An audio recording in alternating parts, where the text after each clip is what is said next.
I would like to welcome you in this meeting and start the discussion for the next 2 hours. Before doing so, allow me a very short introduction about the project and the rationale of this meeting. BBioNets, for those who doesn't know about the project, is a thematic network funded by the European Commission. It has two main objectives: to promote the work carried out by operational groups funded by IPAGRI, and having a more thematic focus on bio-based technologies to manage and process agricultural and forest biomass. And the terminology is used to describe technologies or practices that are used not food feedstock circularity principles or both to deliver diverse products. So this is what we aim at. How we plan to deliver? First of all, we started at regional level by creating small networks. We call them funds, just for fun of it. And the idea is to better get in contact with the primary producers in the 6 countries that are represented in the consortium, inform them about the activities and be informed about their needs and the challenges they face so that we can better address them. The second step we took is to analyze the situation in those countries and come up with our suggestion about the most suitable bio-based technologies in each region.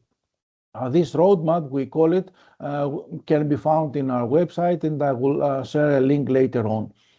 Now we are entering the phase where we try to transfer that knowledge to the regional actors. And this includes from awareness raising activities to small mentoring and train the trainer, we call it, actually informing the advisors so that later on they can advise properly the primary producers. This is at regional level. Then we moved to European level, organizing cross-fertilization meetings. The idea is to share ideas and concerns and practices that may be applied in another region, but the information is still missing or inadequate. The first round of these meetings had a more geographical focus. We grouped regions with the same geoclimatic and agricultural practices, and the knowledge exchange were focused on those groups. This round is focusing on having a more broad perspective and focuses on topics of common interest. So partners from, or say farmers and primary producers from all countries around Europe can attend. These are the 6 hot topics, we call them, that we identified, and today we'll focus on sheep wool processing practices. In short, the agenda is this. There are 5 speakers who will present their practice and they try to transfer their experience and what they do. And following those short presentations, it will be a panel discussion where our coordinator, Carmen, will have the opportunity to ask some more questions to the speakers so that they can provide additional information. Obviously, at any point, you are free to ask a question, so raise your hand or ask the question in the chat. So that's all for me, and I don't know if Catherine is already joined. Good morning. Yes, I'm here. Apologies. Good morning. Perfect. Morning. No problem. So please take the floor. Okay, thank you very much. So I'm just going to share my screen here. Sorry. Carmen, actually, sorry, if it's handy for you, I might just get you to share the slides. I think there might be an issue here. Okay, yeah, sure. I can do it myself. Or do you want to do this yourself, Jaco? Whatever you think it's best. Either option. I can do that. Give me just a second to open the slides. Okay. Okay. So. Okay, brilliant. Thanks a million. So good morning. So I'm Catherine Phipps. I'm from the Irish Growing Wool Council. I'm on the brand and marketing subcommittee of the Irish Growing Wool Council. There's a couple of different working groups or subcommittees. There's a research and development subcommittee, wool quality and presentation, governance and funding, brand and marketing, education and outreach. So I work across the brand and marketing and education and outreach with Alison Galt as well.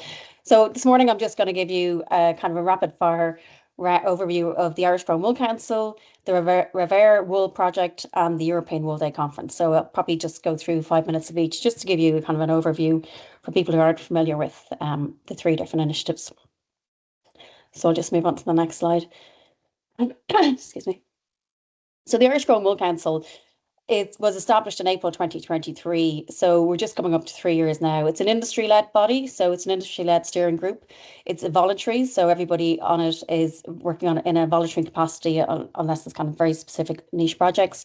But it's an all-island approach, which means that we're working in close partnership with our near neighbours in Northern Ireland. So, and you'll see even from our logo there at the top, it's got 4 fibre wool hearts, and that's really to represent the 4 different provinces of Ireland: Ulster, Munster, Leinster and Connacht. So really an all-island collaboration.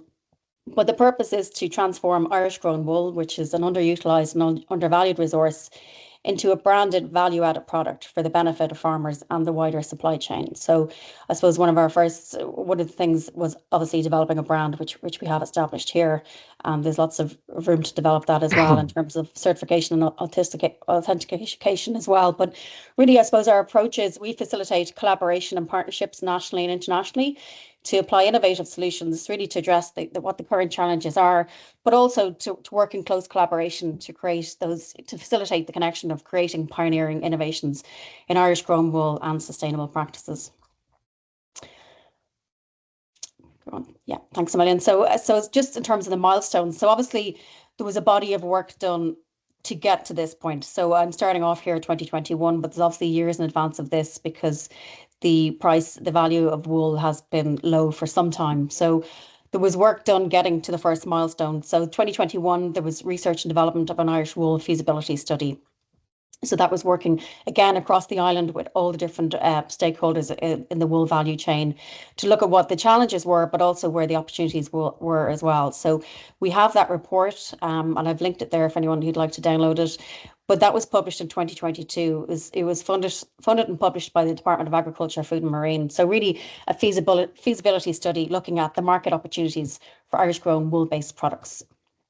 And then one of the outcomes of that report was the recommendation to establish an Irish Grown Wool Council. So again, an all-island industry-led steering group, and I've linked to our website there as well. So I suppose one of our first milestones in terms of the formation of the group was the Sheer Success, which is a guide to maximise your wool value.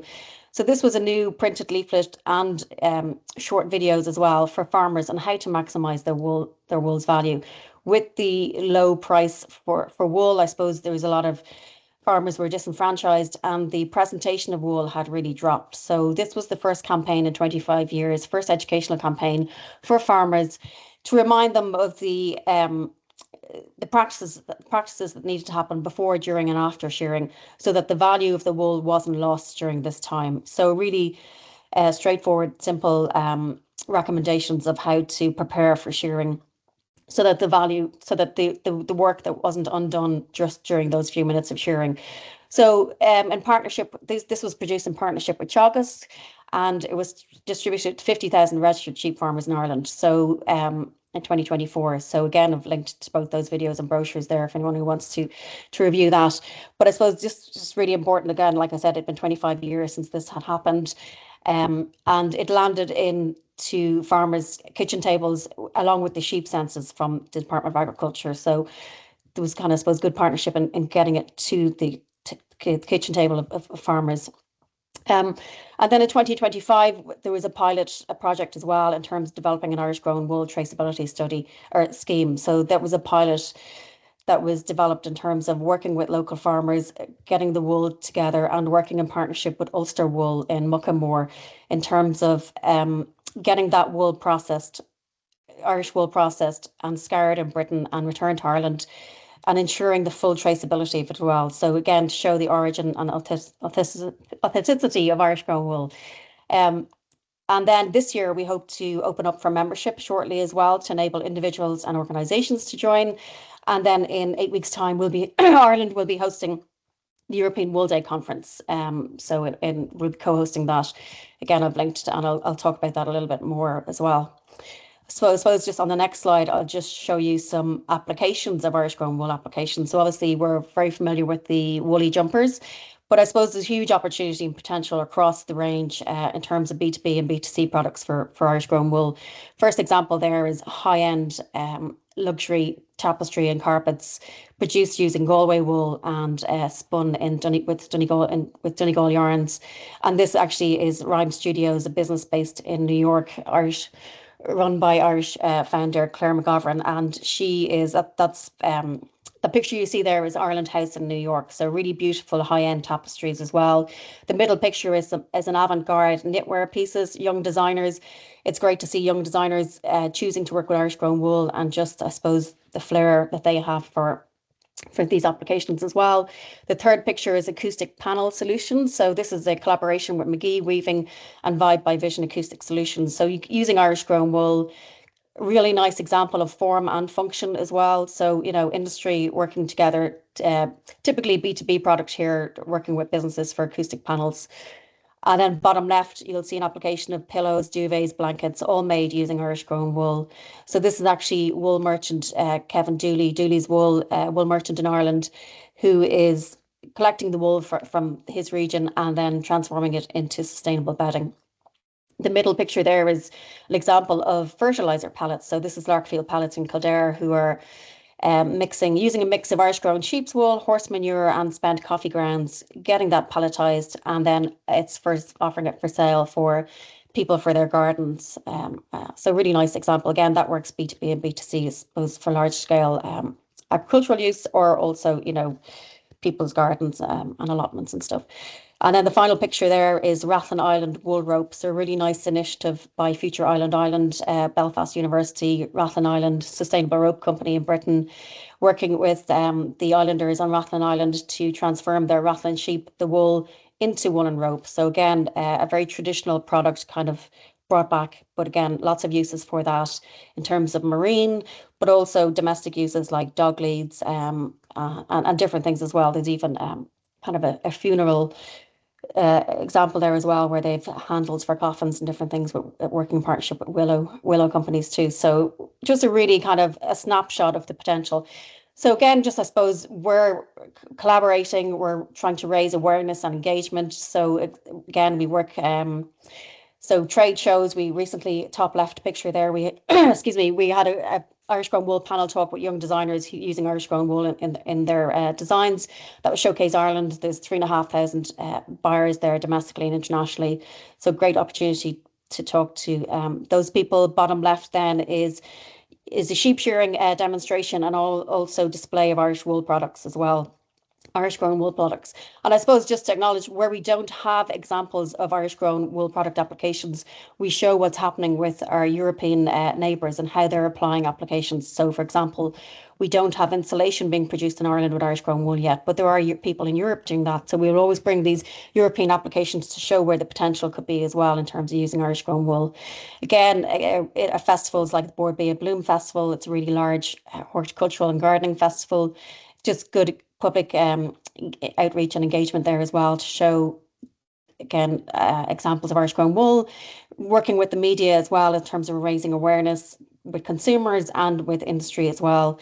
And then the middle photograph is meeting with ministers for agriculture across the island of Ireland. So the meeting on the left there with Minister for Agriculture in Republic of Ireland, and the meeting on the right with the Northern Ireland Agricultural Minister as well. So just kind of a broad spectrum of that engagement with different stakeholders.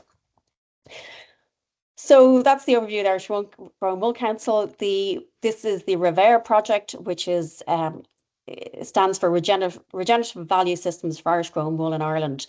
So this is a 3-year research project. We're coming up to the first year of it now. So started last March 2025. The funding body is the Environmental Protection Agency in Ireland, and it's coordinated by Dr. Archishman Bose in UCC, and the co-leads are Dr. Helena McMahon and Dr. Tin Yeomans, who is on this call as well, and be chatting about this project and his other Spring Wool project. But lots of different project partners. The Irish Growing Wool Council is here as well. Ulster University, Circular Bioeconomy Cluster, lots of different engagement there as well. So good collaboration across the spectrum there. And I suppose what the project is looking at really is filling the gap. So, what are the missing elements in Irish wool? So I suppose for the first point, we don't have local data for Ireland.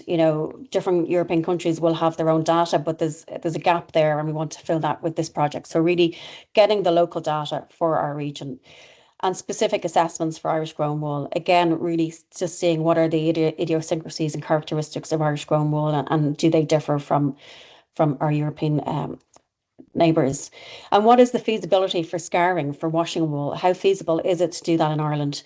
Traditionally, it's only ever been done on a very, very small basis in Ireland. On all our washing or scarring of wool in Ireland has traditionally always gone to Bradford in Britain, because they have such huge industrial scale and systems for that. So were we to do that on the island of Ireland, what would that look like? How feasible is it? How could you valorise all the different cascading points? And just, how would that affect the socio and economic elements for those regions as well? And again, how do we integrate it all into the circular bioeconomy? So I suppose the aims for this project across the 3 years, 1 year down, 2 to go, really evaluating the environmental footprint and handprint of Irish grown wool. So what the negative impact and the positive impact of Irish grown wool. Really investigate the feasibility and the business models of any novel scalable scarring to refine local cascading biorefinery to enable local scarring of wool across the island of Ireland.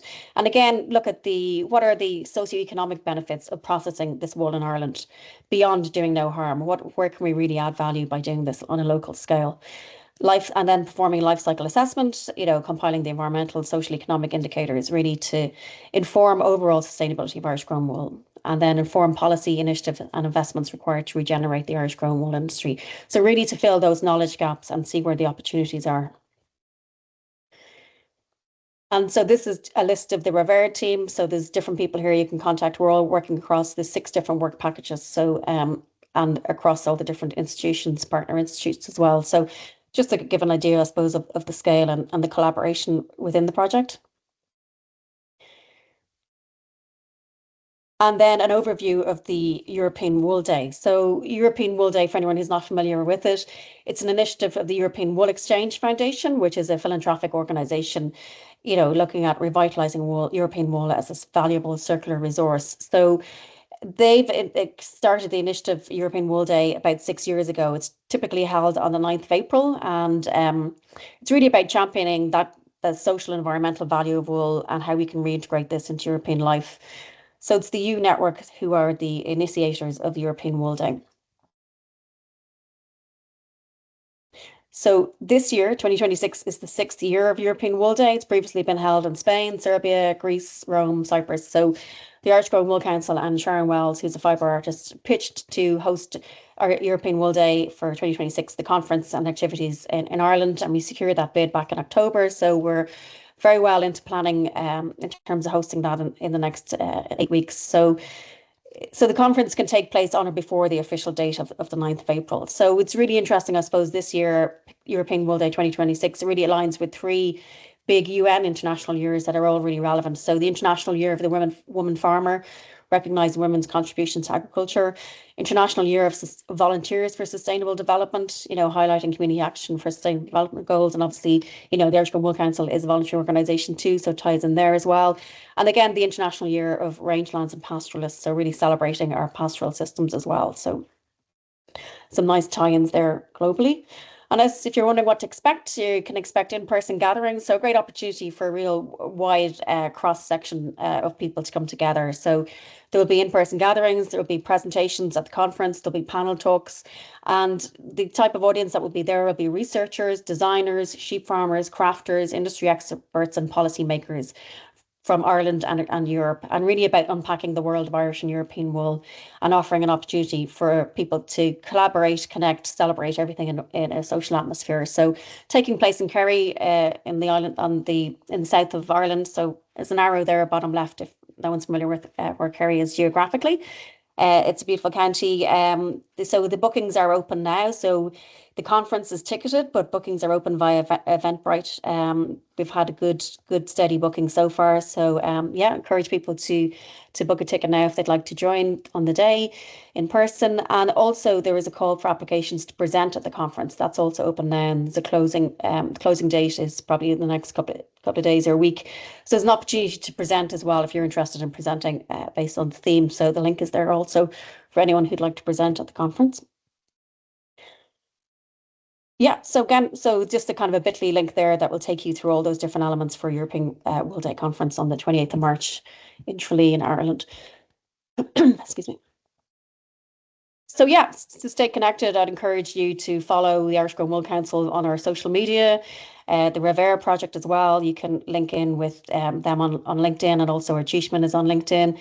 There's a website linked there too. And again, obviously for European Wool Day and the European Wool Exchange Foundation as well. So there's a hashtag there too if you are planning to join us as well, to use that in your communications too.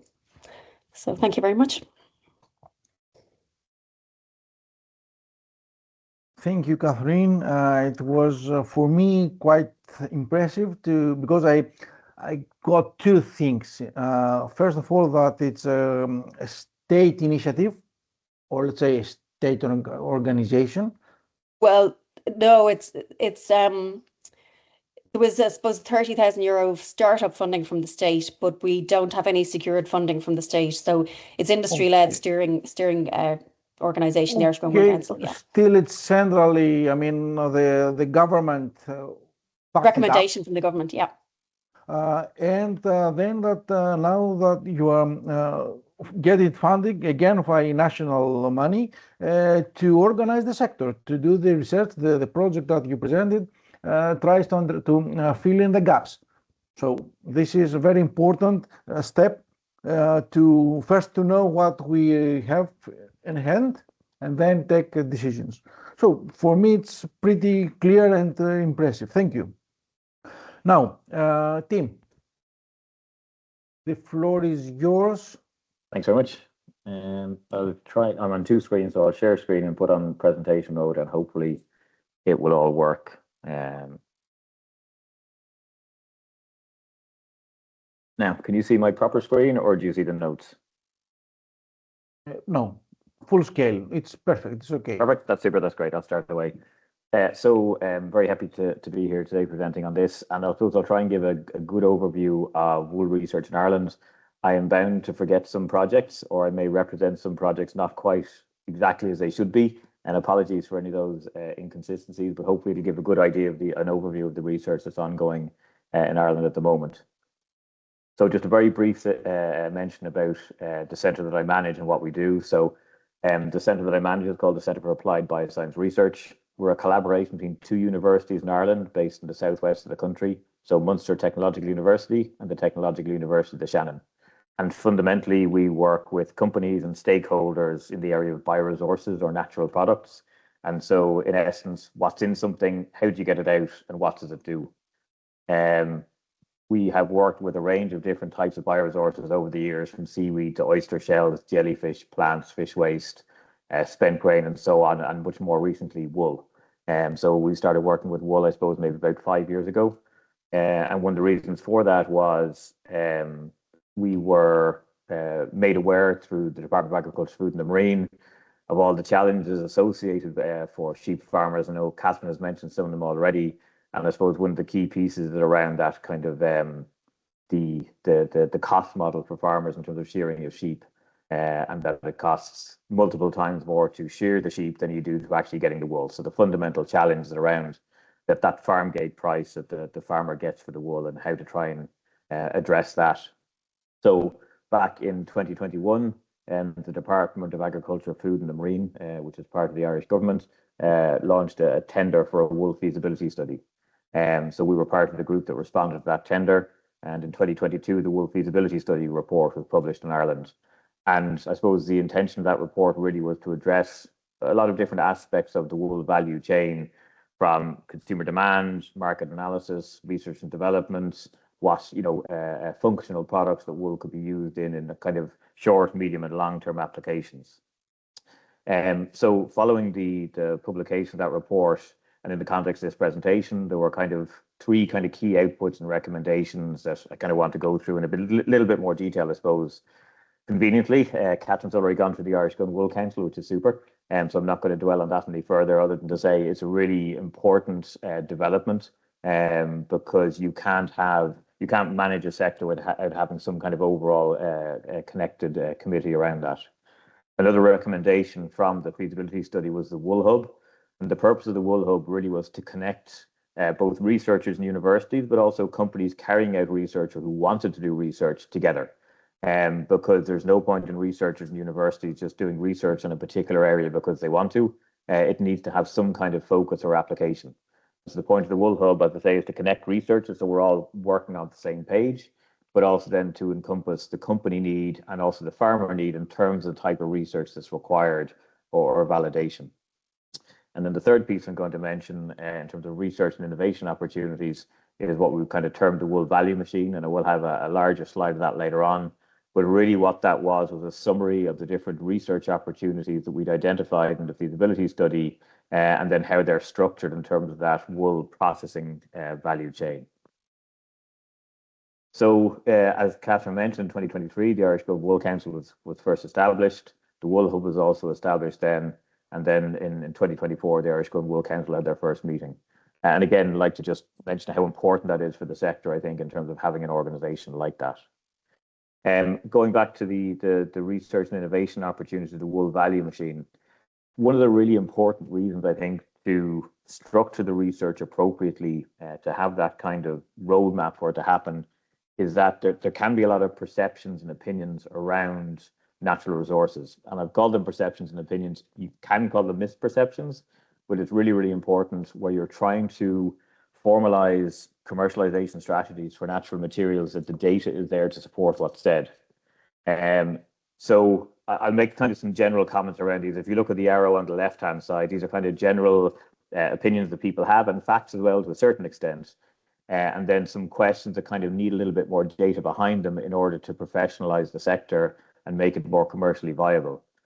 So absolutely wool can be pelleted and used on land, and it's a very effective product in terms of nutrient release and so on.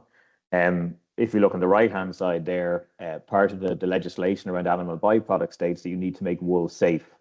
It doesn't really give a huge amount of definition around that, but certainly one of the options that you could use, for example, is composting, because you'll get to a certain temperature in composting where it pasteurizes the material and then therefore makes it safe to remove from the land and to move outside the farm gate. There's a little bit of a lack of data at the moment around the pelleting process and whether it actually complies with that legislation.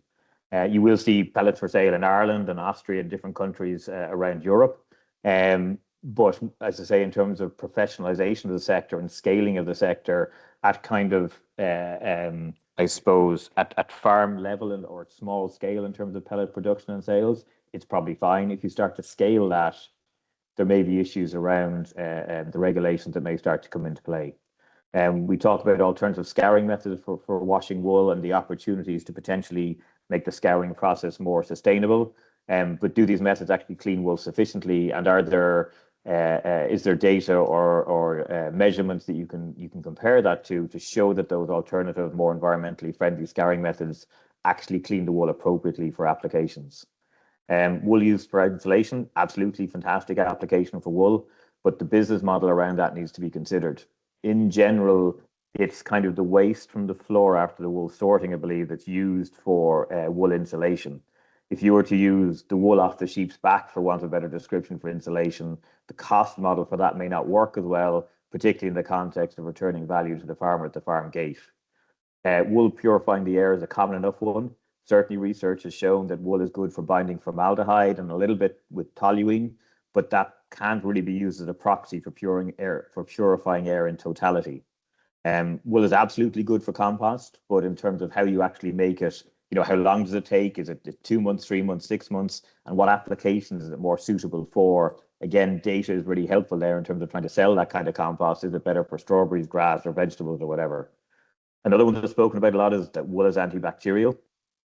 This is a bit more of a complicated one. Wool is not inherently antibacterial, but it certainly can create an environment that can make it more difficult for bacteria to grow.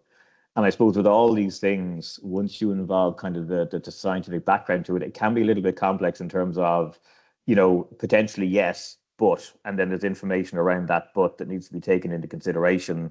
Whereas, the one line information there on the left-hand side is often easier to communicate to consumers. But I suppose the overarching important takeaway point there is that in terms of structuring the research around wool, professionalizing the sector in terms of trying to commercialize and scale up enterprises are based around wool, data is required. And the purpose of this diagram and others like it is to provide researchers, as I say, with a playbook around research that they could do that may actually support the needs of enterprises, sole traders, and farmers. So in that context, there's been a number of different types of research projects funded over the last number of years. One based up in the University of Ulster was funded called the Future Island Project. And that project was just over 4 million euros in value, I believe. And part of that project was based around creating rope from wool. So trying to replace the oil-based rope with wool-based rope. And so they developed that with Rathlin Island, and it's been a very successful project. The Wise Wool project is a project that's funded through other types of funding mechanisms, which I'll go to in a minute. But fundamentally, it's around trying to, I suppose, discuss alternative uses for waste wool, or to communicate to the community where wool goes at the moment, which is obviously not to very good applications. The Spring Wool project is one that we're running ourselves at the moment, and Tieli, who's going to speak after me, will go into that in a bit more detail. But fundamentally, it's looking at kind of practical treatments you can provide to wool that will help in terms of wastewater treatment, composting, but also high-value extracts that you can create from the wool. Revera project is one that Catherine has just mentioned, which focuses on the scouring, but also the environmental impact of wool washing. And then more recently, there's been a PhD project funded in the University of Ulster. And I know Jane Harkness, who's the PhD student, is on the call at the moment. So I'm going to get the title of her PhD correct, I think. The idiosyncrasies of wool and how developments in agriculture could support its use in yarns and fabrics for textiles and composites. And then finally, LEADER, which is a funding agency for rural development, came together as part of a wool partnership, and they commissioned a report just going to be launched next month, which will look at tangible actions that their stakeholders can take in their different jurisdictions to help them develop different routes to market and things they can do with their wool in a very tangible way. So taking the feasibility study back from 2022 and then actually putting real tangible actions around that stakeholders can take. So as a summary of some of those projects that I mentioned, you've got the Wise Wool project. And what's really encouraging here, to be honest, in terms of the funding bodies that are there, it's not just all about scientific funding bodies, although they are very important, obviously. So the Department of Agriculture, Food and the Marine for Spring Wool, the Environmental Protection Agency for Revera, but then you've also got the Creative Ireland programme, you've got the Arts and Humanities Research Council, and then, as I say, LEADER is a rural development agency. So there's a really nice blend of funding agencies addressing different types of needs for advancing the wool sector, whether that be communication with the community through Wise Wool, or whether it be more kind of in the lab testing like Spring Wool and Revera.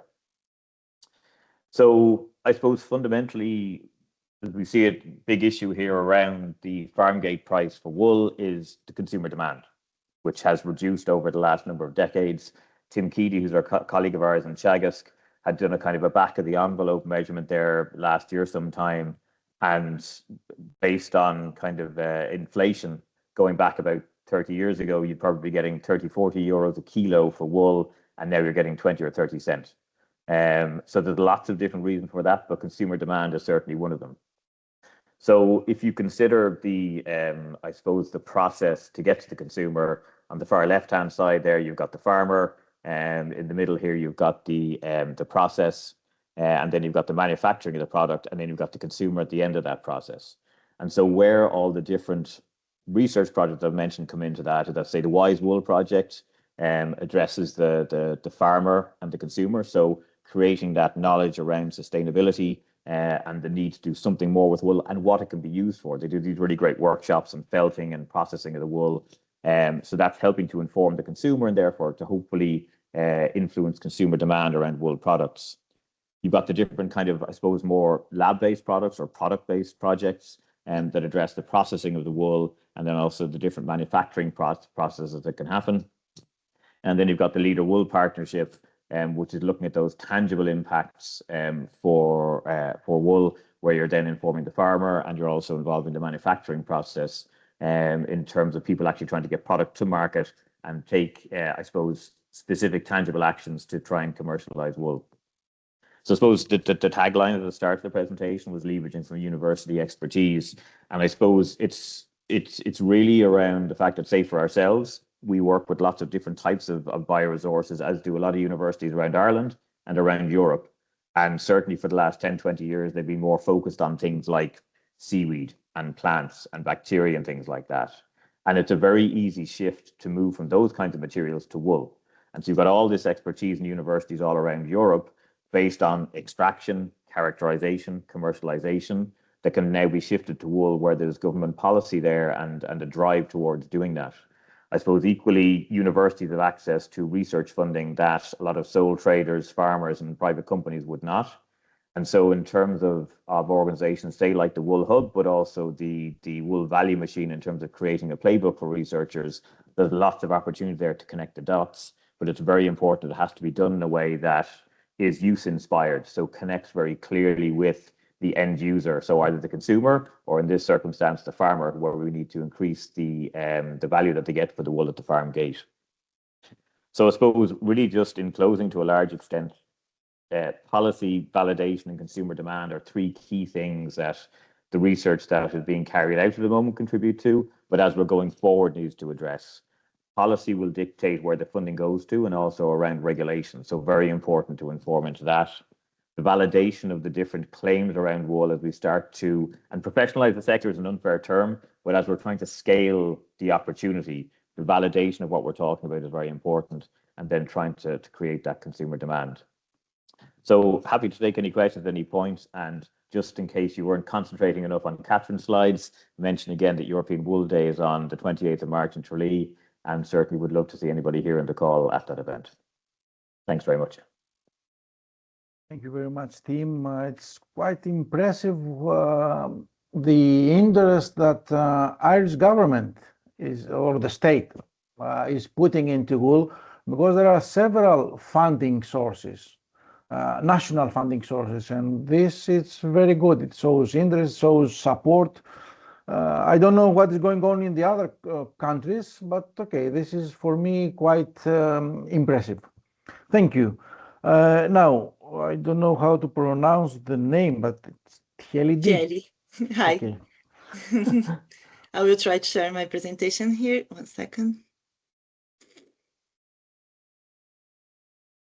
Can you see?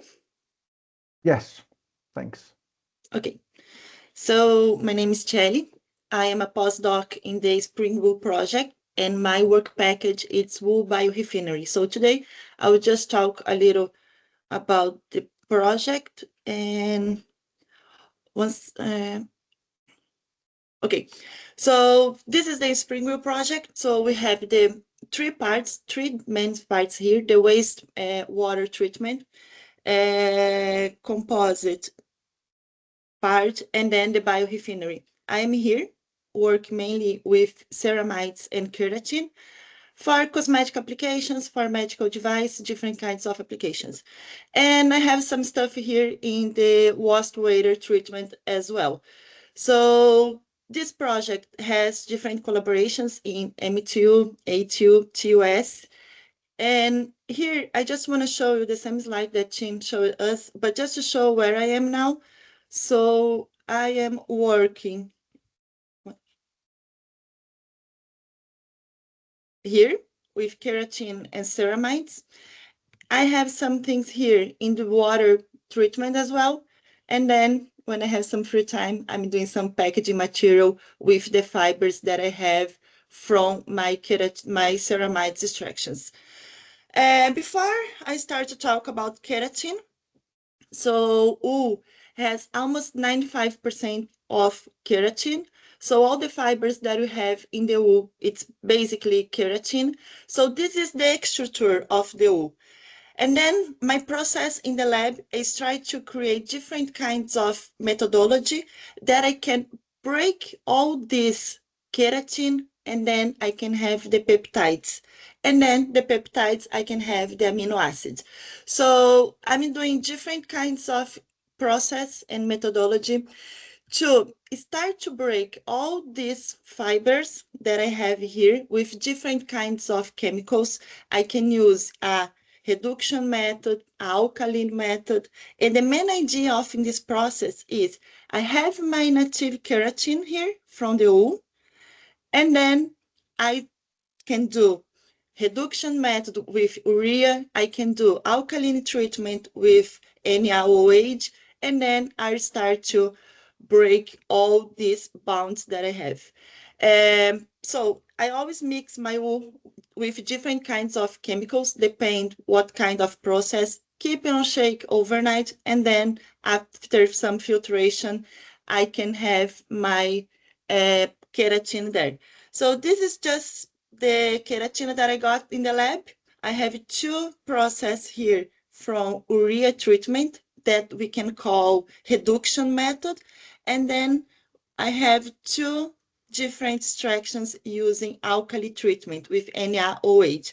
So the main idea here is try to identify the difference of this keratin. What kind of bonds I have there, what kind of applications I can have from the urea extractions or for NaOH.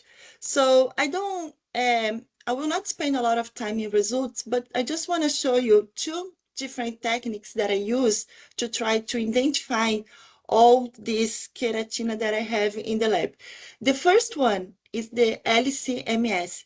This is a chromatography technique that help me to identify and separate all the peptides that I have in when I do this process to break the keratin. So here I have two treatments. I'm just work with one treatment from urea and another one from alkali treatment. When I do this analysis in my LC-MS, in my chromatographer, and then I need to do a match with what I got there with what I have in the database. For the urea treatment, when I put my samples in a database, I got a match of 62%. What this means? Means that when I put this in a database, I know all the peptides that I have in my wool after the extractions with urea. So this is not perfect yet because I am waiting for a match almost 80%, 85%, but this is good because I know that almost 62% of my peptides are there in my urea treatment. When I do the same analysis for my alkali treatment, the amount that I found there, it's 8 something, less than 10% of match in my peptides. So this means that my alkali treatment is not so good as my urea treatment. So there's a lot of things that can be happening here, but I think that the most important is that my chain of my peptides is too big, and then I cannot identify all these peptides that I have in my alkali treatment. So I need to improve to increase this match here as well. So there's another technique that we can use in the lab just to validate these results from the LC-MS that we call FTIR. This technique helps us to see what types of bonds do we have there. So in the FTIR, we can see if we have a carbon-carbon bond, if you have a carbon-nitrogen bond, if you have nitrogen-hydrogen. So this technique here just show me what types of bonds I have there. When I have my peptides there, I have this chemical structure here. So I have a lot of bonds like carbon, nitrogen, nitrogen, hydrogen. So when I do a FTIR, I should see all this peak in my FTR. So let's just go for this graph for 1 second. I have the dark blue here and this blue with different kinds of peaks. The first one here is NaOH, and the second one is urea. So can you see that we have a lot of peaks in the urea treatment that we don't have in NaOH? So all this show me here that in NaOH, I don't have these types of bonds, carbon, nitrogen, nitrogen, hydrogens, that are bonds that is from my peptides. So something's happening in my alkali treatment. Maybe I'm doing a desnaturalizations of these peptides because they are kind of protein. The idea now is try to find different kinds of methods that I can increase the number of peptides and then improve the urea treatment and try to looking for more green methods as I steam, different kinds of extractions. So I have a lot of more results about keratin, but I want to move for my next slide to talk a little about ceramides. That is the other bioactive that I'm working. So when we think about keratin, we are thinking about the extrutor of the wool. When you think about ceramides, we are thinking about the lipids, the fat, the wax that we have in the wool. So it's something more external. The keratin, it's the extrutor, and the ceramides is more external. So I have two types of lipids. That is the external lipids and internal lipids. And my ceramides is one type of these internal lipids. So I have almost 1.5% of internal lipids in my wool, and part of this is the ceramides. So this is just to show that I have my internal wool lipids here, and this internal wool can be ceramides, free fat acid, cholesterol. So if you think that 1.5% it's internal lipids, and part of this is free fat acid, cholesterol, so the amount of ceramides that I have, it's like less than 1%. So if you think about 100 grams of wool, I have 1 grams of ceramides, and this is a lot. So this is the chemical extrutor of the ceramides. And then the main idea of my project is how can I have my internal lipids and how can I isolate the ceramides that I have there. So for ceramides, the extractions methodology that I'm using is a different process because I'm trying to remove something that is outside of the wool, it's superficial. So I'm working with two types of extraction. The first one is the Soxhlet extraction, and the second one is the supercritical. So I will just start with the Soxhlet. How it works? I have my wool here inside of my Soxhlet, and I have the solvent here. So I have heat, and then the heat starts to do the evaporation of the solvent, and then the solvent will wash the wool a lot of time. So each time that the solvent is washing my wool, I am removing lipids there. Can you see that we have a kind of yellow solvent here? So this means that I have a lot of lipids that come from the wool, from my solvent. This is the first extractions to remove my external lipids. So here, I am trying to remove everything that is outside, like it's external, wax, dirty, here using Exan. After this extraction here, I use the same wool that I have here, that I remove all the external lipids, and then I do a new extractions using a different solvent. So for external lipids, I use Exan, and then for internal lipids, I use chloroform and methanol. And then I do the same stuff. I wash, and then I have a different types of lipids here. I have the internal lipids here, and from these internal lipids, I need to do the separation from ceramides and the other lipids that I have there. What is the main problem that I have with these types of extractions? I have a lot of solvents, so each extraction, I use almost 150 ml of solvent. I have a long time from extractions, so I need to wait at least 6 hours to do all the cycles that I need there. And I'm working with a lot of organic solvent that is toxic, is not like green and friendly for the environment. So the main idea of the project is try to looking for different kinds of technology that can be more green. And one of the possibilities that we have here is work with the supercritical extractions. In the supercritical extractions, I don't use solvent to do the extractions, but I use CO2. So the CO2 comes here, my wool go inside of these vessels, the CO2 go through the wool and remove all the extractives that I want from there. So one extractions here can take like 20 minutes, in the Soxhlet like 6 hours. So we have a huge difference. We don't need to use solvent. If you want to increase the amount of ceramides, you can do a mix with ethanol, but we are not using like hexane or chloroform that is much worse for the environment. And it's a good possibility. So after the extractions there, the main idea of the project now, I'm in this phase to try to isolate the ceramides and then start to do the characterization. After that, we are doing some cell viability work and then try to use these ceramides for hydrogels and wood healing application. So this is part of the extract that I have in my after Soxhlet extraction. The idea here is to do a blend with a polymer, a PVA, and then we can do, through solvent cast, we can do a film with PVA and the extractives that I have from my extractions there. And then we can use this film here as a wood healing for different kinds of applications.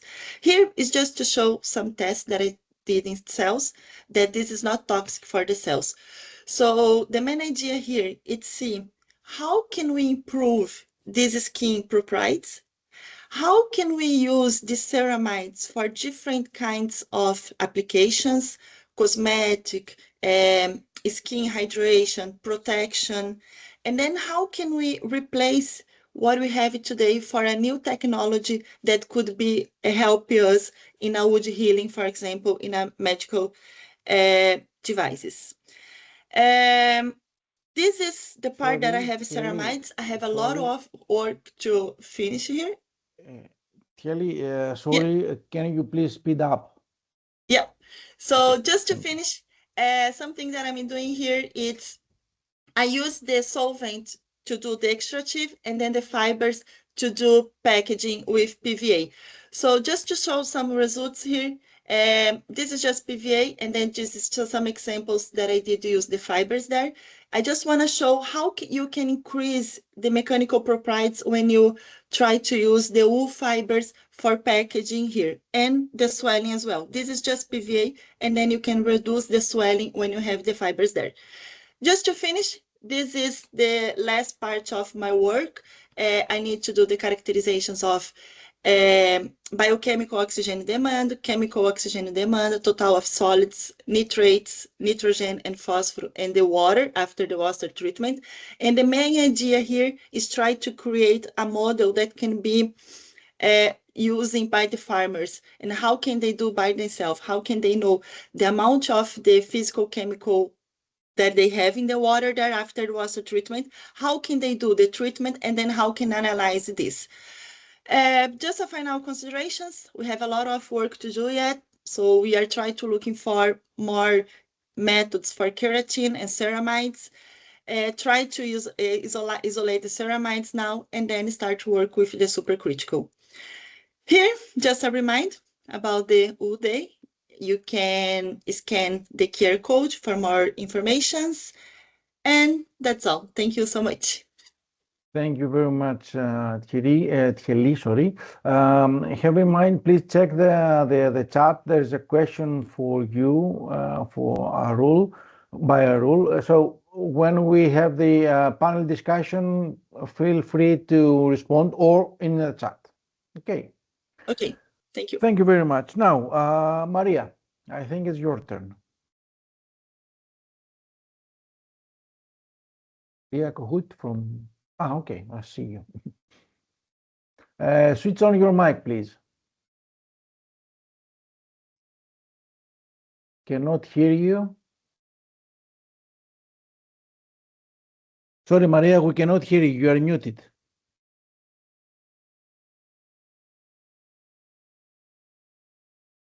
Once again, now it's okay. Yeah, Yes. yes, perfect. Okay, sorry for mistake. Did you see my presentation? I will try to. Yes, we see it. Put it in presentation mode. Yes. Do you see it right now or not? No. No. Now we do. Now we do. Okay. Okay. Once again. Now, yes, you see it. Yes, I see. Okay. Okay. So let's start. Sorry for mistake. I don't participate too much in online presentations, so I have some problem. Okay. Thank you very much. So thanks for invitation. My name is Maria Kochut. I represent the Shepherding Center in Koniaków in Poland. Let me introduce quite quickly. So this is the plan of my presentation. I will tell you about our farm and our adaptation to the research of low tech, about sheep products from our farm, and I will concentrate on wool as a traditional cultural heritage, as our treasure from the waste. We have some products and I will tell you about it. So first of all, to present myself, we run traditional cultural pastoralism in Poland, Koniaków. So from May to September, we transhumance with 1,200 sheep, which belong to 10 owners from the region, and 400 sheep are from our own farm.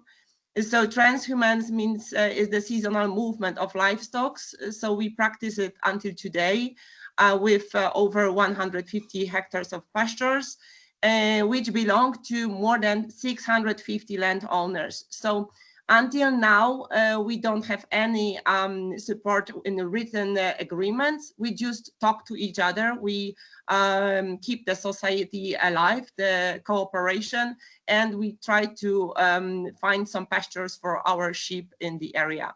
So this comes back to the history of the Vlach tribes, and we still follow it in nowadays time. So in Koniaków, this is the village in Beskidy Mountains in Carpathians, south of Poland. We still cultivated sheep farming with huge adaptation to present times, to nowadays, and with huge respect to the nature and cultural heritage. So I will show you some pictures, and in the meantime, I will tell you something about it. So you can see that we milk the sheep every day, 2 times daily during the season. We have milk. From this milk, we produce cheese, and cheese is our main product, calculating to economy, because we don't follow any funds. We just work as normal farmers, so we have to make profit from what we do, and from our sheep as well. So until now, we do the hand milking, still the hand milking. Why not machine? Because it's very difficult to wash the machines after the milking, and our sheep do not have too much of milk. But what we do, I found out in 2024 that Julia Watson just created a research publishment that there is a movement coming back to the low tech, so low tech traditional ecological knowledge, which I'm very happy, because not only I'm a farmer, but I also like to educate myself and educate others. And I make a lot of research about how can I implement sheep farming and production into a life, and to connect it to other people, to policymakers, to universities, to researchers, to everyone around me. So this is a definition. You can find it, of course, somewhere else. As I told you, sheep and products from our farm. So our breed is a Polish mountain sheep with strong connection to all the other Carpathian breeds. But I think it's very similar also to the Irish sheep, because the wool is very coarse. But what we really have the profit, let's say, like to find the economy, and I will show you some pictures of our cheese, and in the meantime I will follow the presentation. So of course, cheese are the main products from our farm. We have certifications, we produce it daily, so the product is available not only in the summer. In the winter times we also produce bread only from the cow's milk. But still we produce from milk, not from any masses or something, because in the market you can find a lot of substitute products that you can produce cheese. So it's very tasty and it's very good, and it's very well accepted by tourists, which are our main let's say, buyers. because the area is very nice and beautiful, and it's our production is very strongly connected to the tourism. So we have to produce the cheese, but also our local local people, they buy the cheese, and it's very well known and popularized. We have a lot of certification, also the European Union. So we follow traditional production, but in a nowadays time. Of course, you can see some smoked cheese and others. We have right now about 26 kind of cheese producing, and these one that you see right now have the certification of European Union. So we can do it very strongly on the market. But just to concern, we also have other products like meat, but this is a side product because we have sheep only mainly for the milk. There we also have skins as a side product, and a wool, which is has been always a big problem, and I will tell you more just a little bit. And also what we have as our sheep is grazing the land to keep the biodiversity. That's why we possess some subventions from the local authorities and from the European Union. But just coming back to the point, as a wool, as we are interested in this subject right now, we treat it as a traditional cultural heritage. It is very difficult because wool is classified in the legislation of the European Union as a waste. You have now here the animal byproduct low risk rate. It requires special disposal via incineration on landfill if not treated. Sorry, I want to speak too fast. So it is considered as a special waste due to its high bacterial load and potential for spreading pathogens. So I'm very happy that researchers do a lot of research, and they say, even teams say today, that wool is antibacterial. So why is it still in the legislation of European Union treated as a waste? So I think this is the biggest problem for all of us, because we don't follow any funds or research. We want to just to sell the wool as a shepherds, as a product from our farm. So I have to tell you that I do it for the last 10 years, and I do it with a huge success, but it is not well seen by the authorities right now, because last year I have a big problem, because when I do a lot of marketing about wool and selling wool and processing the wool and talking about it, because we are just leaders in Polish wool processing on the farm, not as a company, but and selling it directly from the farm.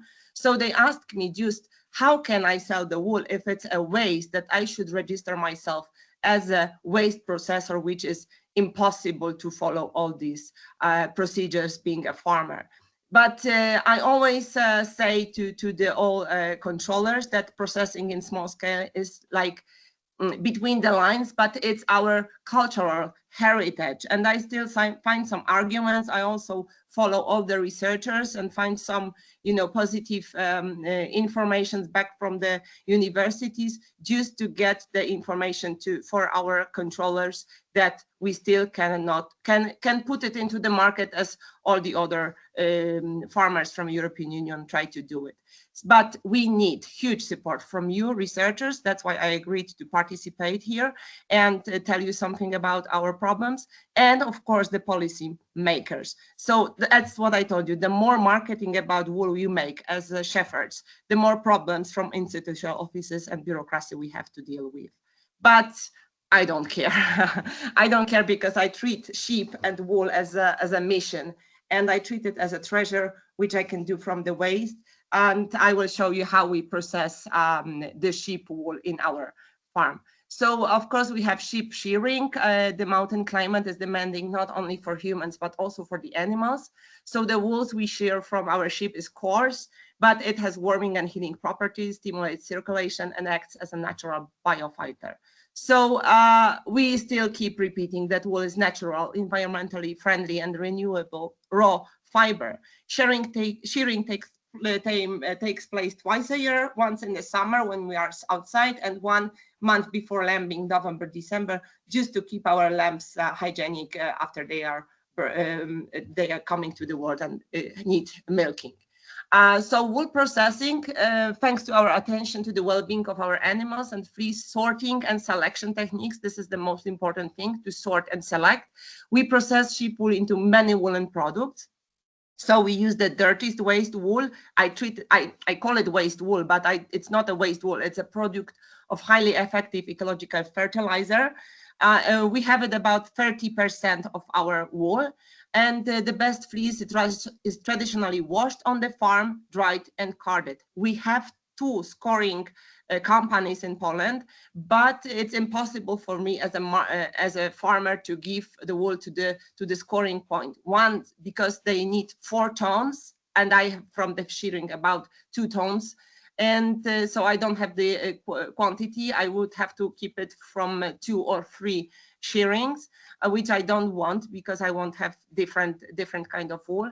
And the second problem that I faced, because I tried to score it in the companies, that my wool becomes dry and chemically destroyed. So I cannot process it for any traditional cultural products any longer. So after a lot of experiences, we came back to the traditional washing after I sorted, because my wool is very tough and coarsey. So after the selection that I made for the fertilizer, the wool is very easy to wash on the farm. So I wash it, and I use 4 or 5 times of just changing the water, and I put it into the ground. And that's why the veterinary does not like it, that I wash it just traditionally. So they complain that I should not put this water to the ground, although I don't use any chemicals. But still, I just try to find some arguments to do it again. And for me, it's very easy to process this later, because there is still a lot of lanolin in it. But our main success in processing the wool was our educational farm, which we opened in 2015, so 10 years right now. We organize workshops, presentations, and events. We teach our clients to treat wool as a value, as a local product, as they treat our cheese. So the same philosophy we put into the wool. Now we have almost 50,000 visitors yearly. I don't count it, maybe up to 100,000. I don't count it, because the entrance to the educational farm is free of charge. Only I can calculate how much is the paid entrance, which are woolen workshops, which you have to, of course, pay for them. So it's approximately 15 to 20,000 people. So you can see one of our presentation during the open day, what do we do with the wool. We, in our educational farm, we show to people. We have open days, so they can participate and be at the point and check what are their abilities to process the wool. So you can see also a lot of handcrafting, and you know, that's how we teach people what to do with our wool. Although it's very coarsey, maybe it's not very good for knitting the scarf, but it's very good for other purposes. So this is educational farm, but in the past, the sheep's dirty fleece was hand processed and combed before spinning or on the nail brushes. Then it just stopped to be very economical, but zero waste was always a natural philosophy in the mountains. Life was very hard and people were very poor, so there was no possibility to waste anything. So there was a wool, but even if it was not economically good product, it was processed not to waste it.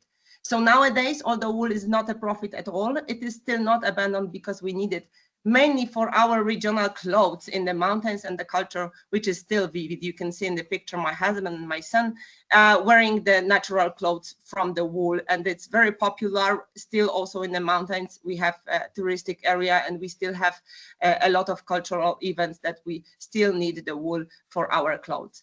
Today wool is spun mechanically after it's cleaned. The yarn is still hand knitted, and as I told you, regional costumes elements are produced. So primary for the men, but also felted wool is used for making hats. And I think that was the biggest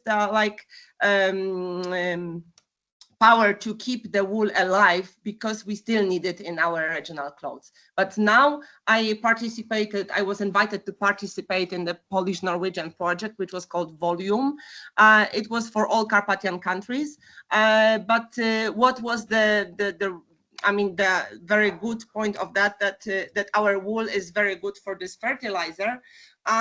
So everybody knows it right now, but still it's very difficult to convince me as a shepherd or shepherd here in our area just to, you know, we still treat it like a waste if we put it as a fertilizer. So we don't want it in our philosophy from the past. We don't want to waste it, we want to use it.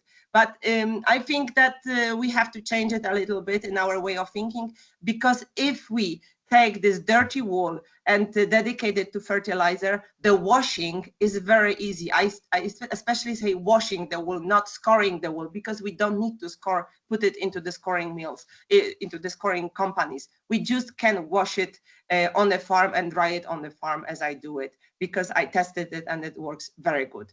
So wool, we also use a raw wool can also be used as a natural protection of the forest. And this happened to me that the clients from the forests, national forest, they engaged me into their philosophy just to protect the young forest, as you see on the picture, with this wool. It's against deers during the winter, which they eat the bottoms, and they don't let to grow the trees. So always when I have a veterinary control and they say it's a problem that I cannot use the raw wool because it's a waste, I tell them, but I have these national project and national funds which are used by forests to put the raw wool on the trees. So why can I not do this on my farm? So right now it still works, but I think that we need a huge support just to change this policy of the European Union that that wool is not a bacterial product, and we can change it from the waste into the resource to be used directly. So if you have any time, please, this is the invitation to my educational farm.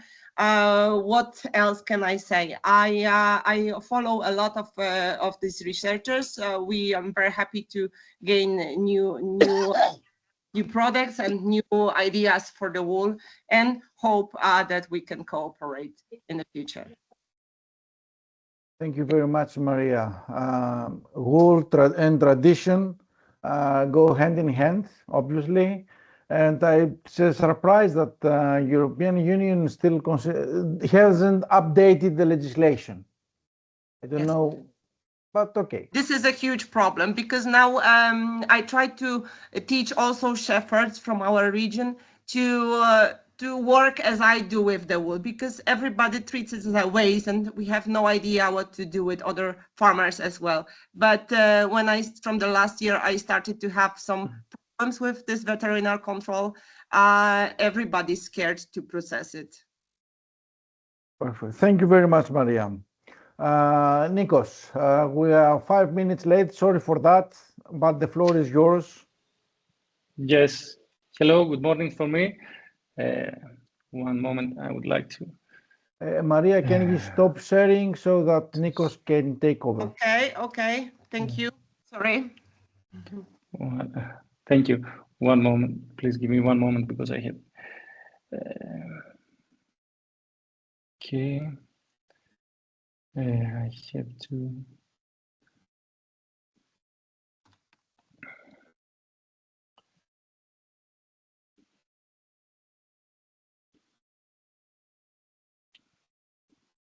Okay. Can you see now my presentation? Wait, yes, now yes. You can see it in full screen. Yes, perfect. Excellent. Yes, because it's the first time on this laptop that I'm trying to share a presentation. So I would like to introduce myself very quickly. I work in dairy sheep farming in Greece. We are a small group of dairy sheep farmers, which is called Proud Farm.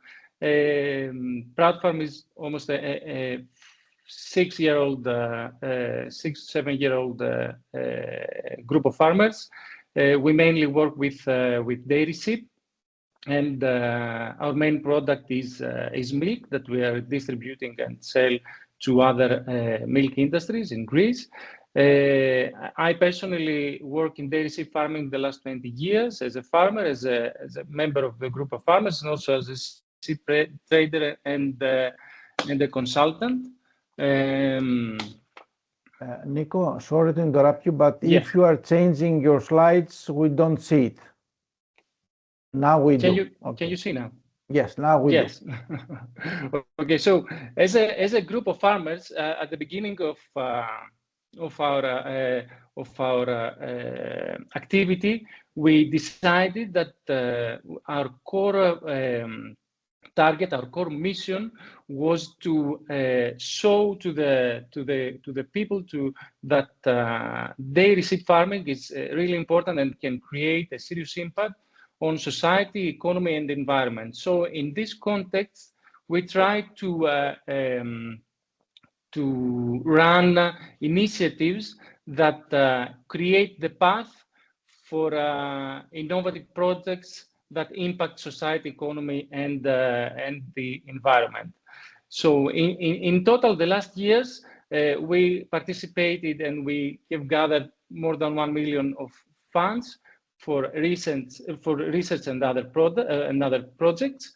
We are also members at the founding members of the Mediterranean Agri-Food Competence Center, of the Internet of Food Alliance, and we also created a non-profit energy community as farmers, the first one in Western Macedonia, and then we participate all together in a bigger energy community. We're also coordinating an operational group, and on 2018, we won the first prize of the Venture Impact Awards for the project that we have done and impacted the society. And also from the Ministry of Agriculture, we were selected as an agribusiness in their communication action plan. So I would like to give you a little bit of information regarding the projects and the sector that we try to impact. First of all, we in collaboration with the Reception and Solidarity Center of the Municipality of Athens, we collaborated together. So we identified that sheep farming is a sector that can give solution to big societal problems like homeless. And we identified that since we provide work and also we can provide shelter as farmers to the workers, we saw that we are a part of the solution of this societal problem. So we created a project that is called Proud Life. On one side, the reception selected people that they would like to work on farms, and on the other side, we were promoting and communicating this initiative to other farmers. So we created this connection between the two. And during COVID, we also ran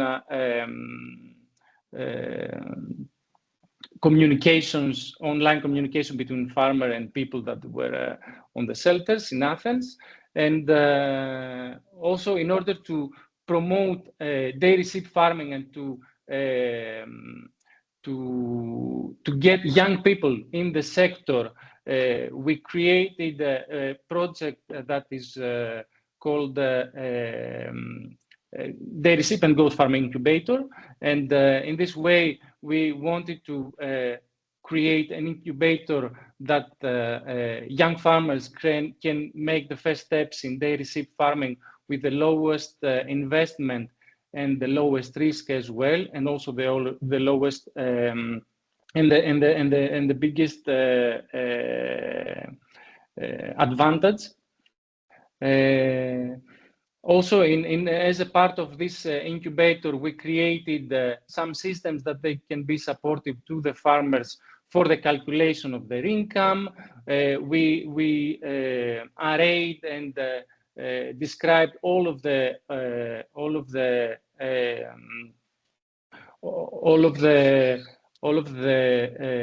protocols that run in a farm, and also in this way we created a model that we call sustainable intensification.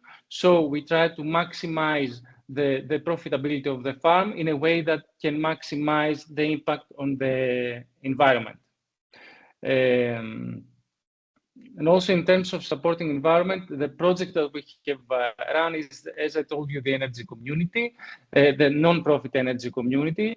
And in the second phase, we participate in a bigger energy community, which is called Ophelos. The model that we created for the intensification, for the sustainable intensification of the sector. Last, as a part of a project in collaboration with the Mediterranean Agri-Food Competence Center, we produce the soil amendment from the sheep wool that we're producing in the farms. As I told you at the beginning, in Greece, the main product that we're producing is milk, and so the main income of the farmers is coming from the milk. So wool is mainly for the animal welfare, because during the summer months we need to remove the wool from the animals so they can feel better and not have problems with heat stress. And the process of this wool wasn't also in a way that we can gather a high quality wool, and also because of the milk production of the animals. We know that milk production is working when an animal produces milk, the quality of the fiber is lower. So there was a study in the previous year that can be used only for carpets, but the majority of the wool was wasted. So we try, as in this context that we work as a group of farmers, we try to identify solutions that we can create even for this product, which doesn't affect a lot at the profitability of the farm, but in a broader perspective, we show that dairy sheep farming can also impact positively the environment, and this waste that we are producing is managed in a proper way. So in collaboration with the Mediterranean Agri-Food Competence Center, we created this soil amendment, which we called it Fertiwool, and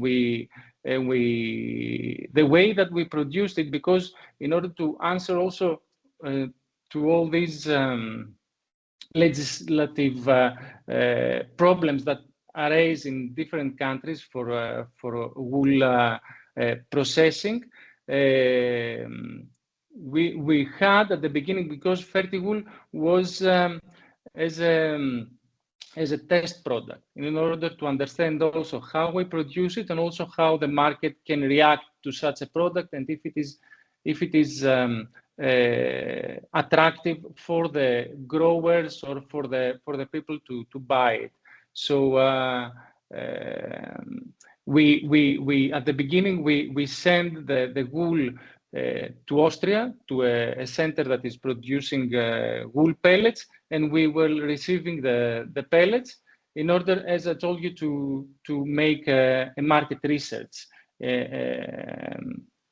for this. So in Greece, the majority, as I told you, the majority of the wool is wasted. So there is more than 7 million kilograms of sheep that are thrown. There are some people that are gathering, but they are paying nothing for this. Sometimes they don't pay at all. So we created, we only work with Greek wool, and we created small packages that are referring to or to houses for plants or to very small growers, because as I told you, this is a testing period for this product. You all know all the characteristics of this product, and it's 100% sheep wool. We didn't add a lot. You know the story. how all started about the ship hull and how it is it can be used for a fertilizer. There are some experimental studies that have done, and also we did in collaboration with the American Farm School of Thessaloniki one study with lettuce, but we were measuring mainly the humidity and humidity in the soil. And what we found out is that using the wool pellets, we have for a very long time the humidity in the soil inside the spectrum, inside the useful spectrum. So we understood that there is no need of extra watering. And as I told you, at this moment, as a testing period of this product, we are referring to small growers and also for gardening. The packaging is 400 grams. We are collaborating in some stores that they are selling, or supermarkets as well. We put it in a very big supermarket in Creta. And also we're collaborating in some greenhouses in Creta as well, that they used it for tomatoes, and with very good results as well. And this is our team in our group of farmers. We have a technical support from veterinaries from Europe, and also I have to refer to Natalie, as well. You know Natalie, that she helped us a lot for in this initiative from the beginning, and that's it. I was excuse me, can you see the You stop sharing, Nico. one moment, please. Is it stop sharing? Yes. Okay. Yes, I was so impressed about all this work that you have done in Ireland. As I told you, we are mainly focusing in dairy sheep farming.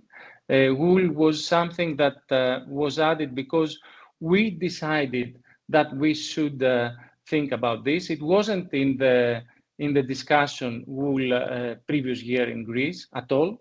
Nobody was thinking of how we can use wool, or how we can reduce wool waste.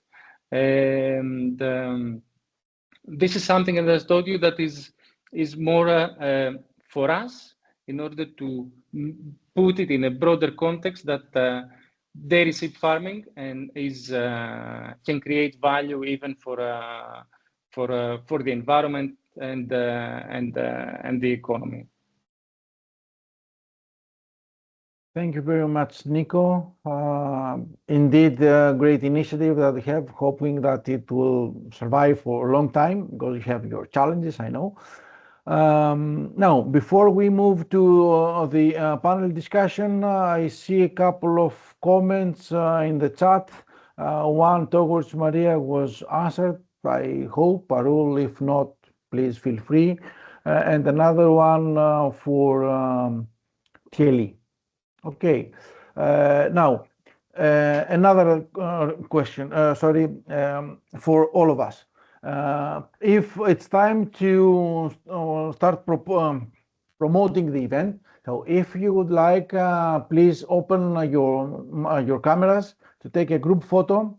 It will take 1 minute, and then Carmen, the floor is yours for the questions. So.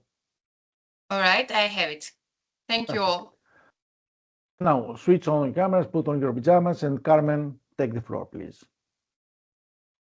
Thank you so much, Jacobus, and thank you so much for everybody that agreed to be here today. I know we've been doing some pooling to get some of you to participate today, so we are really, really grateful for your time to be here. We have great representatives from 3 different countries with different backgrounds, and I've been taking loads of notes, and I don't think I'm going to be able to ask all the questions I have here written down here in my notes. So perhaps we can address transversal question I have for the three of you of 3 countries, year 5. Catherine T and Childe, if you want to address your questions answering the 3 of T, that would be also interesting. Or perhaps one of you as well. But also Maria and Nicolas, I'm very, very interested about the underutilization of wool. Like Nicolas just mentioned that wool hasn't even been raised in Greece in the past years. Catherine, Tim and Chile have been talking about how wool in Ireland is being a constant fight to make people aware about the need to utilize more wool, that there's very, very little use of this wool at the moment. And also, Maria, you have showed us your beautiful family wearing this traditional clothing made of wool. But I see that there's a lot of effort to mobilize and raise awareness about wool. Why would you think that in your own countries there's this big underutilization or there's misconception? Is it that people doesn't know? Is it that there's a big socioeconomic problem? Or is it perhaps something that Maria has touched base on? This is a political background, that there isn't any perhaps regulation that supports this idea. So this big question, perhaps we can start by order. Perhaps we can start with Catherine, Tim, or Childe representing Ireland's perspective. So I don't know if any of you 3 would like to start discussing about this idea, this big underutilization. I can start off, and as I'm misrepresenting Ireland, Catherine and Thierry can jump in and tell me that I'm wrong. So it is a big question, and I suppose from my own perspective, if you think about the kind of the wool value chain going all the way from start to finish, there's lots of different aspects of that are, I suppose you could say, challenging. Other people would say broken. And so the difficulty is that you're trying to address lots of different parts of that wool value chain in terms of changing perceptions and supports. And I'll go into that in a second, but the difficulty around that is that where you focus on one part of the value chain, there's the potential for people in other parts of the value chain to see that and say, well, you're doing this, it's making no difference for me, you're just focusing on this bit. And it's a little bit like spinning plates in terms of trying to address different parts of the value chain and trying to support it. So at one end, in terms of, the underutilization of wool, there's a lot of different things contributing to that over the past 30 years. Part of that may be farmers focusing on sheep for meat as opposed to wool. Part of that is driven by the market and that they're not getting as much value for the wool and they're looking at other aspects of it.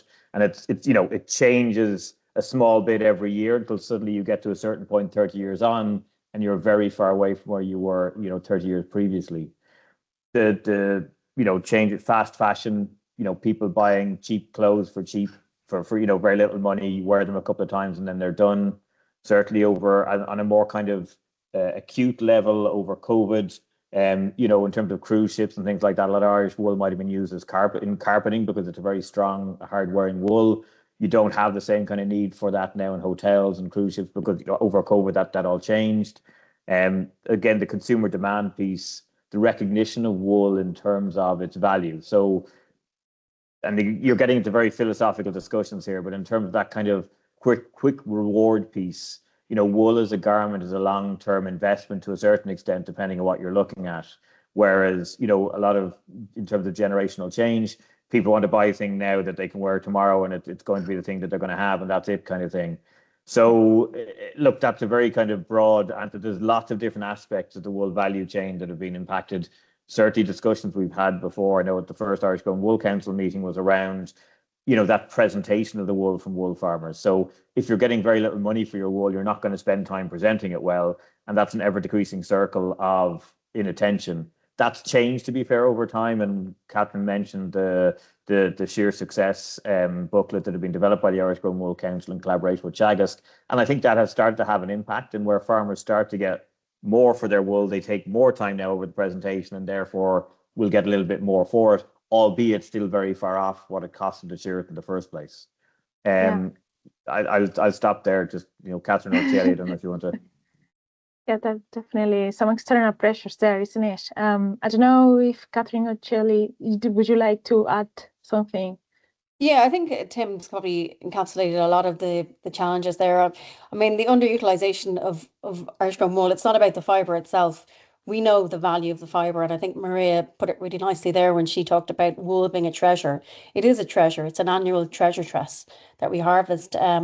But like Tim said, like it's happened over decades as well. Like we had a really strong wool price and economy probably back in the 80s, but just over the last couple of decades, globalization, cheap imports, industry has really swapped out, wool in favor of cheaper synthetic fibers, polyester, and it's made it really difficult for Irish wool to compete on price. And also, I suppose, in parallel with that, some of our domestic processing infrastructure has disappeared. So some of our mills have closed, and they would have done maybe small scale scarring as well. But look, like I said, the scarring has always happened on large scale in Britain. But I think it came to a head during COVID when a lot of the processing of wool was halted globally. So what happened then, sheep still had to be shorn all around the world, it's a welfare issue, whatever. But there was a huge buildup of wool globally. And then, there was like a glut of wool, I suppose. And then supply and demand obviously impacted the price. It's not just, an Irish problem or a European problem, but like Tim said, our agricultural policies as well, they've tended really to prioritise meat and dairy. So wool is treated as a low value byproduct rather than the strategic material that it should be seen as. But that means then that farmers, designers, processors, we're all working within a system where like Maria said again, the true environmental and cultural value of the wool isn't reflected in its market price. And then there are issues around transparency as well. So people might be buying wool from a clothing point of view. You're going into shop and you're buying wool, but you don't realize you're not buying Irish wool. And I suppose that just really applies to clothing. It's a very small figure consumer behavior. People have wanted to move to softer fibers. So there's a rise of merino and use like that. But again, like I said, textile is a very small figure in terms of the wool output. But what we are seeing is growing sustainability interest, but the structural supports haven't really caught up yet. But there's some really interesting benchmarks. Like if you look at New Zealand and their procurement laws, where they've government buildings and government agencies are now required to use woolen products in their building over a certain price. So that's really interesting then, because you've got the government then this kind of green procurement for government buildings, the likes of flooring, carpets, insulation panels, acoustic panels, and insulation. So all the opportunities there. Now, it's just a really kind of good starting point where we could probably emulate that here from a government procurement point of view. So buildings or government agencies has to justify why they didn't use wool in their buildings over a certain price. So that's a really nice starting point. And now they don't have to use necessarily New Zealand wool, but obviously they're encouraged to use New Zealand wool. So I think learnings like that internationally could be, really nice application here as well within, our own European directives and legislation. Yeah, no, absolutely, Catherine. I think you two have touched base on very transversal external pressures, like the ones such as structural support and transparency, traceability. And you've mentioned something that I really liked. I really like this: wool is a treasure. So that also That's Maria's line, but yeah. It's Maria's line. I was going to say it relates a lot with Maria's presentation. I know there's a hand raised there. I was just very, very curious about Maria and Nicolas' perspectives on their own countries' barriers or lack of help or lack of knowledge regarding wool and why there could be an underutilization. Could it be something aligned to what T and Catherine has explained? Like there's a lack of knowledge, there's a lack of transparency, there's a lack of structural support, or do you, on the other hand, have all of these supports and then there's other problems? What do you think? Perhaps we can start with Maria. And then Nicolas, and then we can address that hand raise there. I know you've been there for a while now. Thanks. Yes. Yeah, so please. To be quite honest, I have to say that the problem with the wool is everywhere the same. But to be quite honest, in Poland, we would have no problem with wool if we start to act locally and from the down, because when you are talking about Irish wool, for example, or wool from Great Britain or whatever, you talk about tons and millions of tons of wool. In Poland, there are, I mean, I understood it after my project that we, to be quite honest, we don't have wool because we have only 60,000 sheep in the mountain area and 200,000 sheep in Poland. So if we only change our way of thinking, that especially in the mountain area where we have about 30% of the sheep and we have a lot of tourists coming. So if we start selling like I do for the last 5 years, we can sell it directly, process it in a farm, sell this kind of wool, sell it directly and sell it to tourists as a souvenir. So I think that it would be the best solution for Polish wool. It's not good for the textile. I know that you have maybe better wool, so it's good for textile. We don't want it to use it for textile, for crafting, for other products, for just also for fertilizers. So for me, I will just give you the solutions. There is no problem with wool.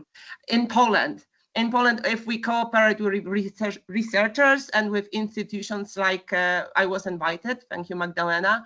So if you take the wool as a fertilizer and find solution to implement it to the market, because as you from the Greece, you told that there were some companies in Europe which put the patent on it. So we cannot sell this fertilizer, to be quite honest. I can sell it directly from my farm and I say it's not really the pellet, it's the fertilizer or something. I can sell it directly because the business will not, compete with me. But if I want to put it to the supermarket, to the shops, to like the Greek they do, so they have to send it to other country, to Austria, you said? Yes, to Austria or to Germany to process it, then pay for it once again, and then pay the transport. So where's the ecology of this? If you just transfer this wool, you can just transfer to do the pellet.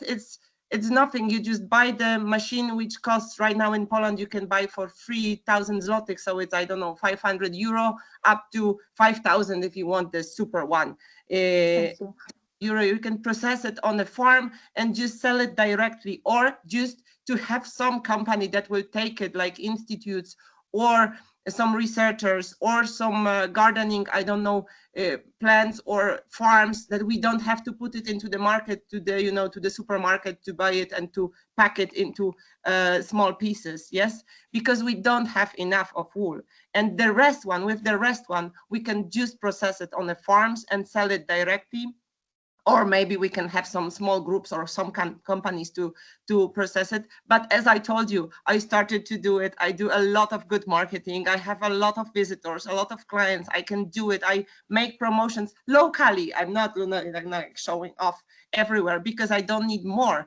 I can do it locally. So I started to have problems because the institutions, they find that this is a waste. So hello, once again, how can you sell wool if it's a waste? So they start to push me and just stop me to doing with this. So there's a political regulation problem there, isn't it, Maria? And you suggest to act locally, and there's probably not many problems apart from this interesting approach, to be honest. And Nicholas, just the last, before addressing the hands are waiting there. Yeah, what do you think? I would like to explain first that this was, as startups call for us, it was the minimum viable product. So this is why we sent it to Austria, because we didn't want to invest first in machinery and everything and then produce a product that we cannot sell, because in Greece we have 6 to 7 million sheep, dairy sheep. So we thought as a startup, and we understood that in order to create a new product, we have to think in this way. So we have to create a minimum viable product that we send our wool, we receive it. It can be a little more expensive for us, but at least we can try it in the market and see how it works. So in order also to answer to your question, we have, if we think on a farm level, then you understand that during, for example, May, June, we all see our animals because summer is coming. So we have every farmer has at first the cost of the seeders, or if he seeds by his own, it's really, it's really tiring process. And then they have a big pile of wool that they cannot sell in their farm. If they have 1,000 sheep, for that, some 1,000 dairy sheep, this pile is huge and it can be added for the pile of the previous year. So they wait for somebody to come and pick it up. And the majority, there are some people, as I told you, that they're coming and they say, okay, we will take it and we will, remove it from your farm, and it's okay, without paying anything. For the farmer is a solution, because he has a pile that he cannot manage. Okay. That's why it's a very big volume. We have a scouring center in South Greece, but it works mainly in this region. You cannot pay the cost of transporting all this amount of wool to South Greece in order to scour it, and then see how you can work with this wool. And this is the other reason that till now it's not so popular material in Greece, because after the pile in the farm, somebody has to pick it up with a reasonable profit, take it to the scouring center, and then take back the clean wool. So as Tim said, it's all this logistic process, all the value chain that has to create value for its end. Absolutely. That he doesn't want at this stage profit from wool, because all the profit comes from milk. So this is also a reason that the farmer wants only to get rid of the wool and not to use it as a product that sells from the farm. He is focused on managing the animals in order to produce milk, not to produce. Also, the way that they are seeding, they seed inside the farm. So all the wool is collecting all the materials that are inside the farm. So it's manure, it's straw, it's everything. So the farmers are producing a very bad quality mass of wool and other materials, and cleaning this at the first stage. So, take out all these materials from the wool. It's, first of all, it's very, very time consuming and tiring. And second, you have to reduce the amount of the wool that is valuable in the end till 70 to 80%. So in the end, after all this procedure, only the 20% can be valuable for scouring and to make it, as a fiber or something else. And that's why at the beginning, as an MVP, we decided to think of the wool as a material that we can use it as it is, and without trying to clean it. But for us, it wasn't a main profitability. As I told you, this was just a test product that we try to see if there is a market for this. And we always think of creating a path, and if somebody sees a value on this path, he can follow this. There wasn't a context, there wasn't a discussion of wool in Greece till now. We tried, to make some people think that, okay, let's see if we can, have a business on this product, because you can have a soil amendment, and this is something that we can discuss that at the beginning we couldn't tell it, we couldn't make it as a fertilizer, because the legislation of fertilizers is much different in Greece. So we had to pay a lot of money to have a license for fertilizers. So we called it soil amendment, and it was sold as a soil amendment, not a fertilizer. Soil amendment is something that they can produce by the manure, something that can produce by this kind of material. And amazing. That's way of going over the red tape there. So and also here in Nicolas, that there's a big lack of cooperative. Yeah. So Maria, just before, I know that Julie had her hand there for a while. I was just going to say that it's interesting that different perspective of each countries. And Julie, if you can say your country and explain what you want to say, so please go on. Thank you. Hello, thank you very much for giving me the word. I'm Julie Loy. I work for A Wool Connection. This is an initiative based in Lesbos Island. This is in Greece also. And I would like to complete a little bit the picture that Mr. Koltsidas gave from the situation in Greece, because we are just right now at a big change in the country. There used to be 2 scoring plants in the country, but one closed 7 years ago, just before lockdown, and the second one has not opened last year for the orders that it usually processes during the summer. This is because for the first time it didn't have enough bookings or requests for washing the wool, because there is a wool chain value in the country. In fact, there is several carpet factories. There is a big tradition of weaving and yarn making factories as well. The weavers have organized themselves in the heritage branding label. And actually, until 20 years ago, there were many factories in the country.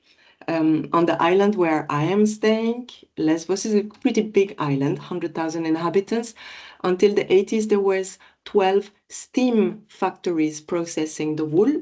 So the change in the country is very recent, and it is going really down the drain, but it is still alive at a house domestic processing structure.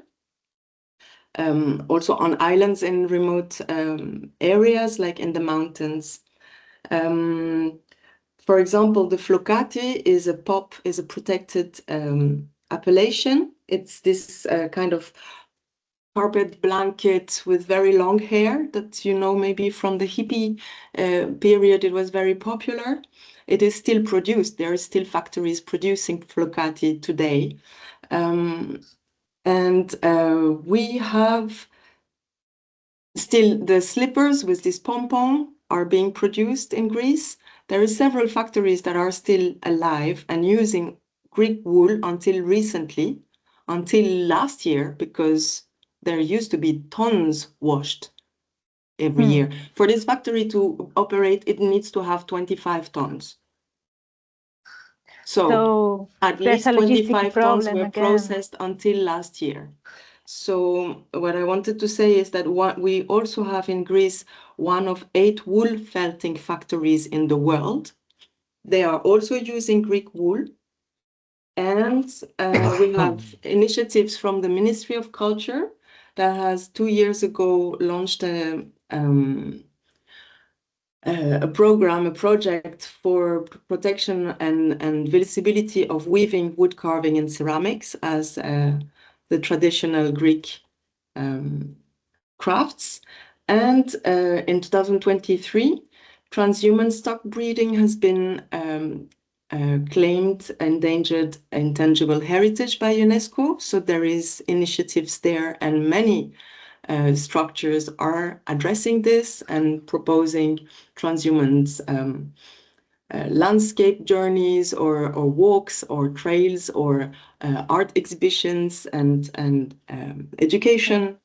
And there is research at university level in the environmental sector, anthropology, genetic education. There was a project last year at university level weavers. Yeah, I just want to say that there is we need to nuance a little bit. There is things happening in Greece, and there is a cooperative a company that is restructuring the wool value chain by putting Greek yarn on the market. It's called the Pokari project. Okay, so it's sort of, thank you, Julie, sort of like the angle that Tim was mentioning earlier on, like you need to address the value chain at different levels and all at the same time sometimes, and it's also a problem of volume and utilization and raising awareness. So it's interesting how everybody is sort of more or less aligned, and how we are reaching to the same thinking. I see, Tim, you also have your hand there. So thank you also, Julie, for all your useful thoughts there. So please, Tim, go on. Yeah, it was just, and whether we can get into this or not, I don't know, just Maria's comment there that she made around either compost or pellets being patented and that creating a barrier. That might be something worth looking at, because it would be very difficult to patent. Like if it's a process of application, that's one thing, but pelleting wool for application on soil or composting wool or whatever it is, I can't see anybody patent that. That's well known. So it might be the method of application that could be patented, but not making a pellet or a fertilizer. I see. So that's knowledge that's already there. It's how to use it, perhaps. That's nice, interesting perspective. If it is creating a barrier for Maria and some of her team or the ecosystem, it might be worthwhile looking at the patent to see what the actual inventive steps are, because it may not be as much of a barrier. Thanks, Tim. Yeah. Those are things that need to be in mind when developing research. And talking about research, I see that Tildy, your presentation was very research heavy in this consortium of wool sheep. I see that you've been answering some specific questions on the chat. I was wondering, and please, Jacobs, I know I'm extending my time here, but I just very, very curious about, and I would like to Tildy to answer this. What potential application will this keratin that you were talking about have on the market or with people? So yeah, so sorry, my background is in chemistry, so I know that I can go very far in this. It's interesting to hear.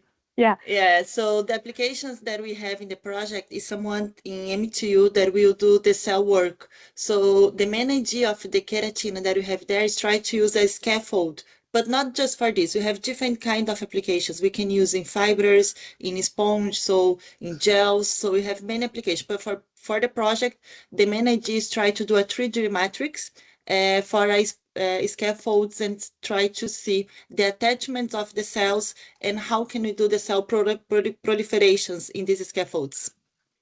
Wow, so very specific. I would have never imagined or made the connection in my mind that would be like that. I'm a biologist by background, but I'm not a chemist. So I suppose this because this is a polymer type of substance and helps for the scaffolding. You can do the extruder, so and then you can use this to produce these extruders, because keratin is really strong, so you can use like reinforcement, this kind of stuff.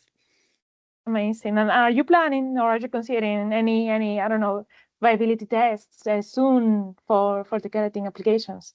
Yes, so this project is a collaboration between TUS and MTU. So my part is the chemistry side, like the extractions and the characterization. And then we have people in MTU that is doing the cell viability. So we have cell viability for keratin and ceramides for the next step for the project. Amazing. It's really good to know what's inside the wool. We cannot see it, but we can touch the wool, and everything is in there, and there's a lot of potential. And that's why we need research. And what Guy was saying early on, we need to tackle the value chain at different level, and also perhaps there's a lot of logistics problem there, and trying to be greener with extractions, as you said earlier, Tildy, and also trying to be greener with transportation of the biomasses, the huge volumes of biomass, like Nicolas and Maria said early on.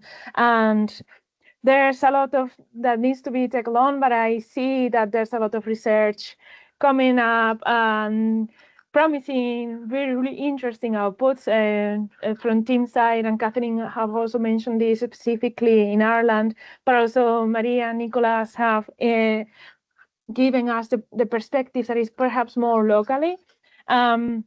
So I think, I don't know, Jacobos, I think we have a really nice perspective and output here. I know we haven't had much time to discuss perhaps other aspects, but just conscious of time, and people would like to go have a bit of lunch. Yes, indeed. Well, from my side, I don't have anything else to add other than we have another 3 meetings coming up in different topics, of course. So feel free to check them, and if you are interested to join us. The next one is in 2 weeks' time, focusing on woody biomass utilization. Then I would like to thank you all. You can find, please check the website, because our website, the project, because we have created a platform where we uploaded all the information and the results that we did, all the analysis that we did. And I suppose and I hope there are useful examples from for your activities. Other than that, I would like to thank you all. The information will be shortly published, and I will send you an email. And well, have a nice lunch from my side. Thank you, everybody.